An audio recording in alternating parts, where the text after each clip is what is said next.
can't even eat my food without these two staring at me.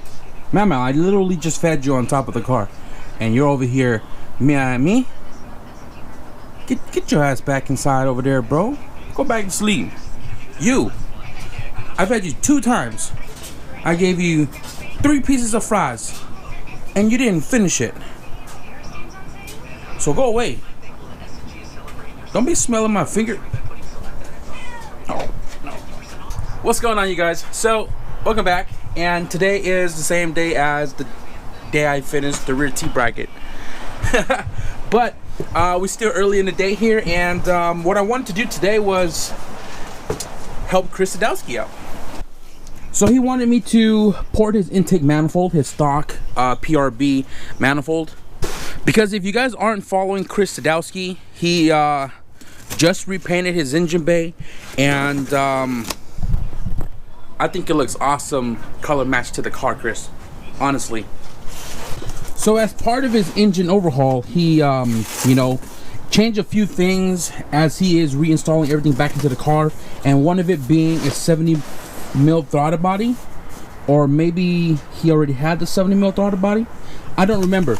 But he wanted me to port match the intake manifold to a 70mm throttle body, and you can see right here where the stock throttle body opening on the intake manifold compared to a 70mm throttle body gasket. So what I'm doing today is I'm just gonna go ahead and port it out to a 70mm, you know, clean it up, get all the hard lines out of it, and pack it up and ship it back tomorrow. No, tomorrow's Sunday. Ship it back Monday, and then I'm gonna continue putting this whole car together.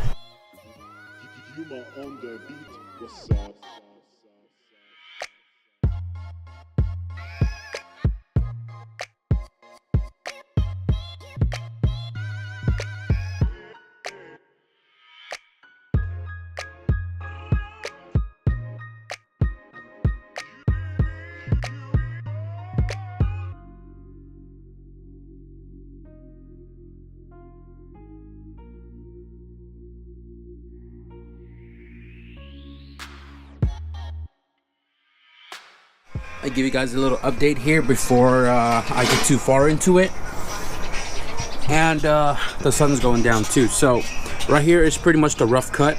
I still got to get down to the edge. That's about 70mm according to the throttle body gasket, but I'm leaving that for the sanding purposes, because I'm not making this like a full straight through 70mm. I'm doing a cone style, so it starts off at 70 and then it cones into like maybe, you know, 68 or something. But I'm not doing like a straight through, because I'm doing this for Chris, you know. I'm already spending hours doing this, and I'm gonna do the best of my abilities. But I only have the dual cutting bit, and I'm gonna be using the Harbor Freight belt sander, how I did my intake manifold on the H22, and smoothing out all of these tiger stripes, whatever you want to call that. But it's coming along, it's getting there, it's looking very promising. So I'm gonna go ahead and cut a little bit more on this end right here before I whip out the sander, and then we'll show you what I end up with.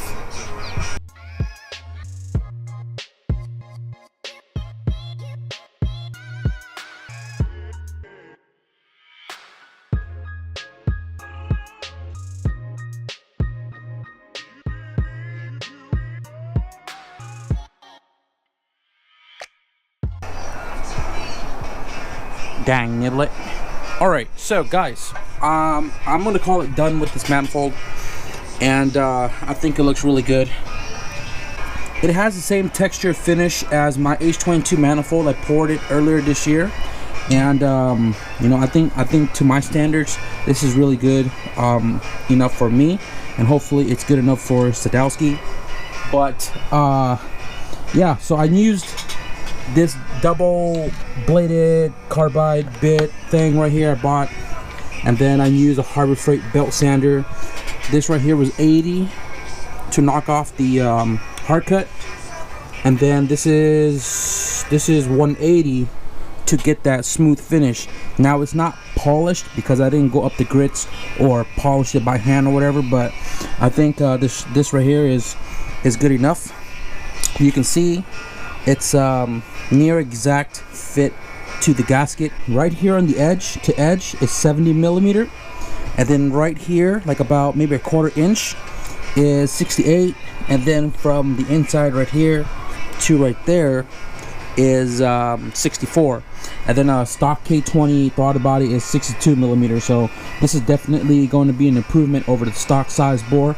And I'm gonna clean all of this out right here, clean all my stuff up, get this packed back in the box, and probably gonna have to ship it out Monday because tomorrow's Sunday. I don't think the PO box is open, but you know, I'm gonna get started on kind of buttoning up a few little things here and there with the car, and then we'll continue tomorrow. New day, new task. So today I want to at least button up majority of the things related to the swap: axles, traction bar, the radiator, and whatever else that I need. While installing all of this, I'm gonna make a run to the auto parts store and grab everything I need, such as, you know, longer hoses, some hose clamps. I need an upper radiator hose. I'm gonna button up the suspension, and I also have an idea as far as my header goes. So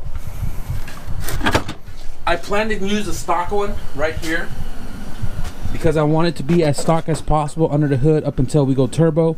And right here you can see we have cardboard template to trace out on the steel plate that I have right here. And I think the most complicated part of the flange process is cutting out these holes for the runner, because this is stainless steel, so it's a little harder to cut, but you know, nothing I can't take care of, right? So my goal is to make the flange of this pattern, and then I'm going to cut it out, figure out materials that I'm going to need to make the two go down 90 underneath, and then I'm going to merge it into one, so it's going to be a 2-to-1, and then I'm going to go from the one, either 2 1/4 or 2 1/2 around the transfer case back to my exhaust system and hook it up there.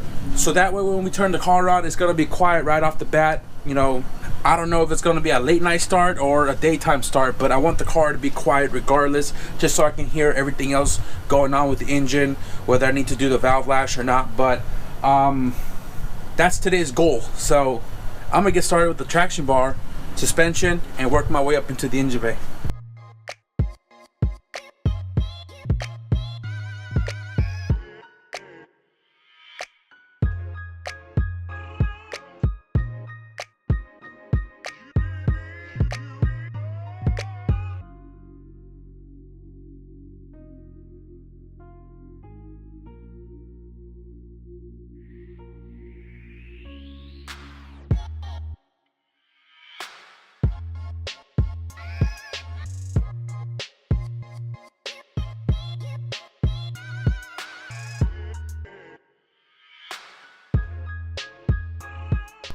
Okay, so I've just been knocking stuff out, and I'm about to get to the header right now, and then once I figure out the header, you know, situation, we'll go to the store and get the rest of my stuff. I'm just moving along quickly through this because I'm very excited the more and more progress I make on this swap. And just like you guys, I want to hear the car fire over, and we're nearing.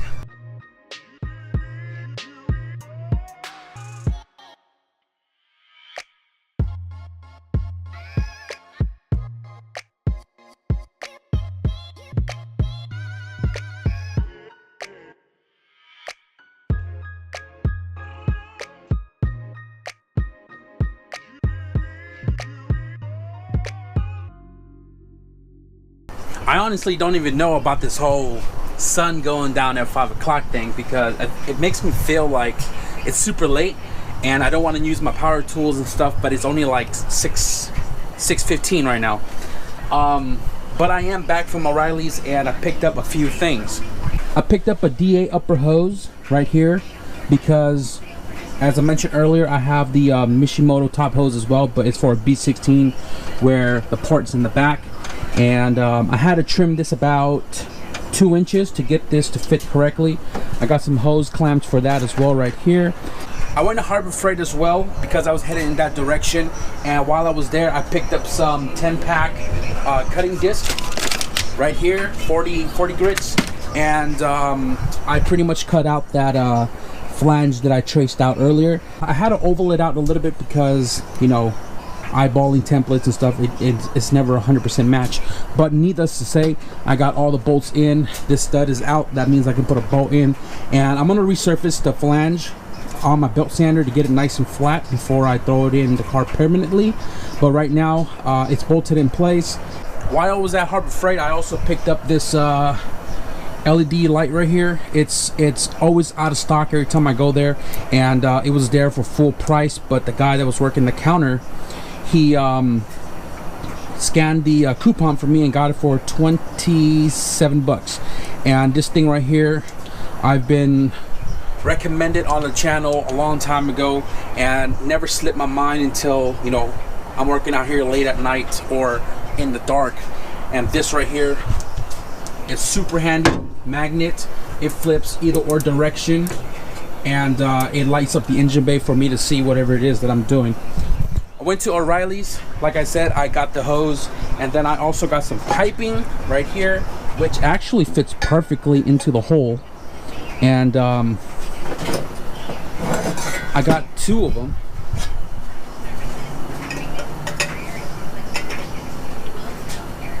Something like that, right? I think this is probably one of my best purchases from Harbor Freight ever, because it has a magnet on the bottom, so you can literally stick it anywhere. So I have the top part of the header bolted up, the flange is on there as well, and then I stand corrected. This 90 degree is enough in length to go right under the oil pan, and the transfer case is lower than the header. I'm trying to figure out how I want to do the transition right here, because my 45 is actually short. It's like, I don't know, 3-4 inches short. I'm putting the exhaust on, you know how it typically sits without the drive shaft. It's gonna sit in its normal spot, and my goal is just to pretty much get this around the transfer and pointing, you know, straight towards the exhaust. And I'm gonna be cutting it in the back over there, so I'm gonna be adding another couple feet of 2.5 piping, which I have right there. I'm gonna start measuring and cutting out my other pipings, because I think it's the easiest way to do it or go about it, and we'll show you how everything fits up once I come up with something. So here's what I came up with, and I literally cut these by hand with a grinder without gloves.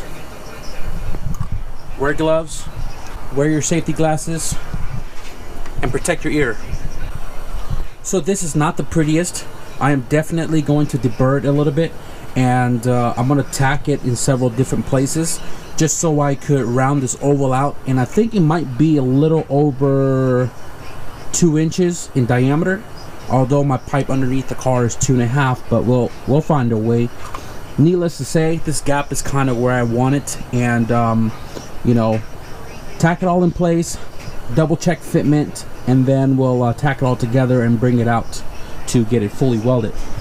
Debating if I want to TIG this, but I don't have any mild steel rods, or should I just flux core it because it's faster?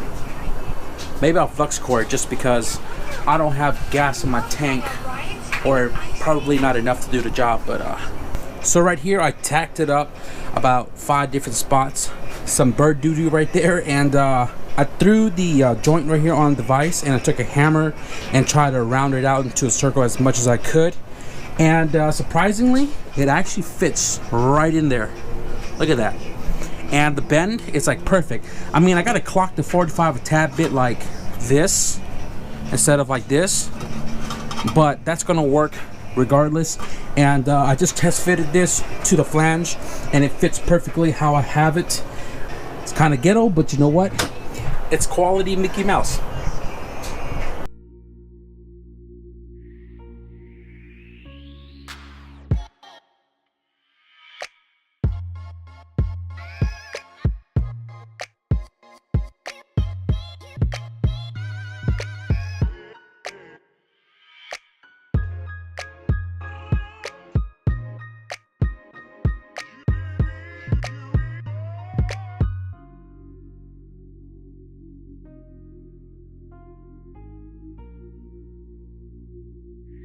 On the beat, what's up? So for some reason I decided to mess with some TIG, and I TIG pretty much the inside and outside of the 2 1 3/4, and then the rest is all bird poop. But this is my downpipe to clear the transfer case, and I'm gonna install this real quick, show you how it looks, and then we'll close this video out, guys. Yo, look how much it tucks up. I'm loving it, I really am. I don't know if you guys can see it way back there, but it definitely clears the yoke or the input shaft. That is definitely going to work out. So like I've mentioned, the drive shaft is not going to be on the car because we're not working on the rear end just yet until this car is up and running all motor first. It turned out exactly how I have pictured it before I started on it today, and I am almost certain it's going to work out perfectly fine. So we got a lot done today. Quick little recap here. We got the radiator installed, we got a new hose installed with that. I also got the new heater hose installed as well right here. It's a tad bit longer, and I actually routed through the brake line to keep it from, you know, sitting on top of the shifter mechanism and cables when it's all in motion. So that's all hooked up. I shortened this guy, got that hooked up. Fuel line hooked up. Return line is hooked up. I forgot to get the coolant hose because the dingleberry that was ringing me up was dingleberry, so I forgot that, and I'm short about 4 inches. I need to get that later. Booster vacuum is in place, loop downward. Custom throttle body bracket is secured into place. Suspension, traction bar, everything underneath is all set and done. And like I said, I'm gonna pull the exhaust off tomorrow. I need to put the stock shields and stuff back on right there so we can get that stock looking you know, exhaust manifold in place with the B20. It's super cold, I can't feel my toes, but if you guys like today's progress, definitely hit the like button. And if you guys want to see more all-wheel drive content, hit that subscribe button. So with that being said, thank you guys for watching, and I'll see you guys in the next video. Peace.